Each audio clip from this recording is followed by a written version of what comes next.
I always knew something was wrong with my family, the way my mother flinched when I talked about becoming a doctor, or the way my father changed the channel whenever a hospital drama played on TV. But nothing could have prepared me for what I was about to uncover. Please subscribe to our channel and tell us in comments from where are you watching this video. It started after I fainted at my university lab. One second I was preparing slides, the next I was waking up in the infirmary with an oxygen mask and a nurse whispering that my blood pressure was abnormally low. The school insisted I get a full medical checkup. I didn't think much of it. I was a stressed-out med student. What else was new? But when the doctor at the clinic frowned at my test results and said, "When did you have your kidney removed?" I laughed. "I've never had surgery in my life." He looked back at the ultrasound screen and pointed. "Your left kidney is missing." The room started spinning. I could barely breathe. I called my parents in a panic, expecting comfort. My mom's voice cracked with fake concern. "Oh, honey, maybe it was a mistake at birth?" "A mistake?" I snapped. "Mom, that's not something they miss on birth records." My dad took the phone. "Stop being dramatic. You always were the fragile one. If you have one working kidney, be grateful." That night, I tore apart my baby records. I found nothing about surgery. No hospital admissions, no explanation. Just an old receipt in the back of a file labeled emergency loan. It had a strange clinic's name on it, dated when I was 13, the summer I was bedridden with what my parents claimed was a bad flu. Fueled by disbelief, I searched the clinic. No website, no registration. I drove to the address. It was a rundown graffitied building, boarded up with a rusted sign barely legible. Silverline Wellness and Sleep Disorders. Nothing about surgery, nothing about kidneys. I called the state medical board. They had no record of Silverline ever being licensed. That night, I confronted my parents. They didn't even pretend to deny it. My mother sat on the sofa like a queen sipping tea. "You don't understand. Your sister needed tuition. Your father lost his job. What were we supposed to do?" I couldn't speak. My body shook. "You were asleep most of that summer," my dad added, uncaring. "The doctor sedated you, said it was best." Sedated, as if I had been livestock. "Why didn't you ask? I was a child, but I had a right." "To what?" My mother spat. "Say no? We're your parents. We made sacrifices for you." They made a profit. And the worst part? My sister got a brand new car that fall. She flaunted it at school, said it was a gift from heaven. I had believed it. I packed my things that night. I left that house and never looked back. But I didn't cry. I documented everything. Took photos of the file, the receipt, the boarded-up building. I hired a private investigator. What we found next made my blood run colder. The so-called doctor who ran Silverline, not even licensed. He'd been disbarred in 2 states and was now on the run under a new alias. My kidney had been sold, and not for a small sum. It was worth over $130,000 on the black market.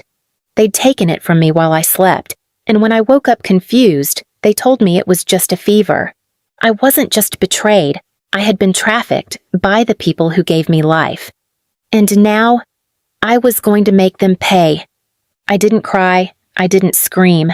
Not after I confirmed the truth. That was what they wanted, my silence. And for a while, that's exactly what I gave them. But silence doesn't mean surrender. It means strategy. I quietly changed my phone number. I moved into a rented studio on the other side of the city. I picked up extra shifts at the university hospital and applied for internships in forensic pathology. I wanted to understand how people got away with this. I wanted to study the kinds of people who could lie, drug, and dissect their own daughter for money, and sleep soundly afterward.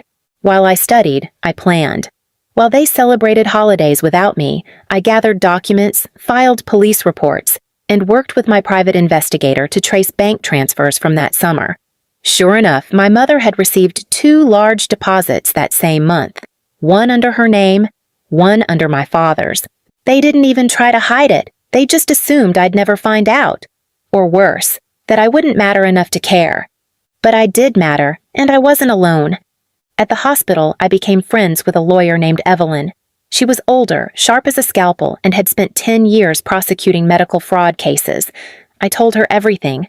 She didn't ask if I was sure. She didn't ask if I wanted to press charges. She just said, "Let's burn them legally."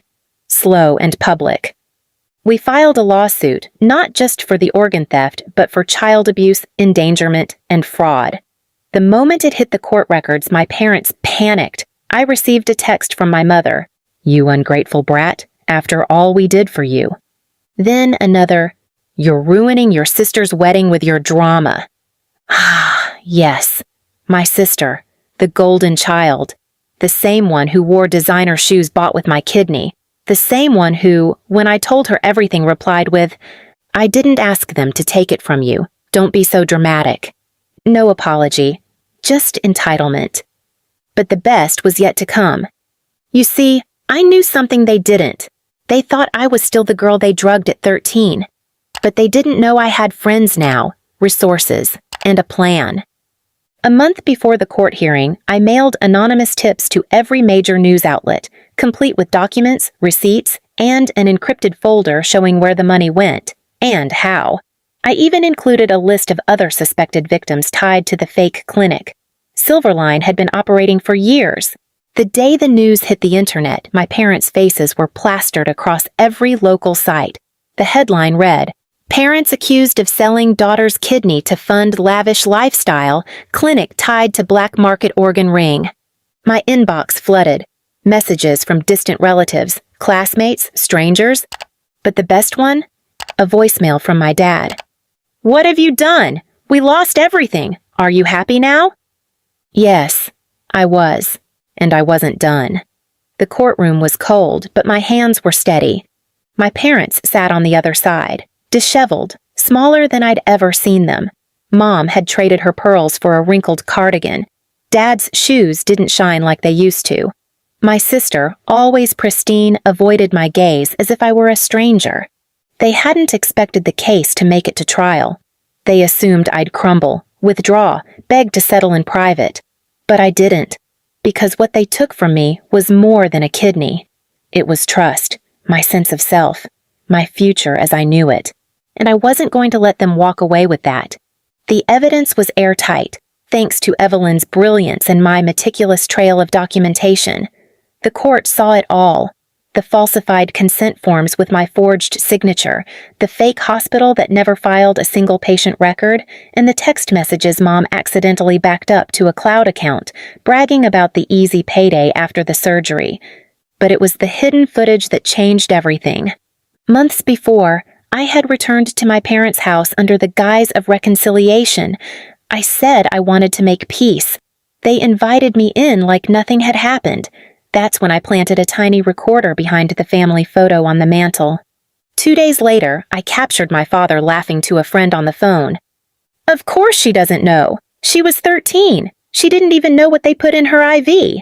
That kidney paid off the SUV and helped with the down payment on the beach condo." I played the audio in court. The judge went pale. My parents stopped blinking. My sister, for the first time, looked like she was about to be sick. They were arrested before the sentencing even finished. The court ruled in my favor.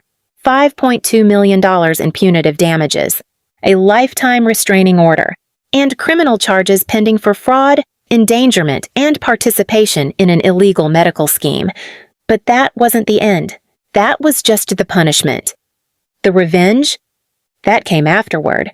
I took the money, not just the awarded damages, but the settlements from the class action lawsuit that followed once my case exposed dozens of victims from the same fake clinic. I used it to start something new, a foundation. It's called The Second Voice. It funds therapy, medical screenings, and legal help for children who survived medical abuse, whether from family or fake clinics like the one that stole from me. I bought back my future, and then I started giving away a future to others. Last week, a little girl named Maya, 7 years old with a soft voice and eyes too serious for her age, hugged me and whispered, "I thought no one would believe me, but you did." I cried that night, not because I was broken, but because I was healing. My parents? They're still in court, fighting multiple charges. Last I heard, their lawyer quit halfway through proceedings when he learned the full truth. My sister tried to reach out recently. She said she didn't know, and that she was just a child too. I didn't respond. Instead, I mailed her a copy of the Foundation's annual report. On the cover was a photo of me, smiling, standing with survivors, one hand gently resting over the scar on my side. Inside, I'd written a single note. You knew, and now, so does the world. Please subscribe to our channel and tell us in comments from where are you watching this video.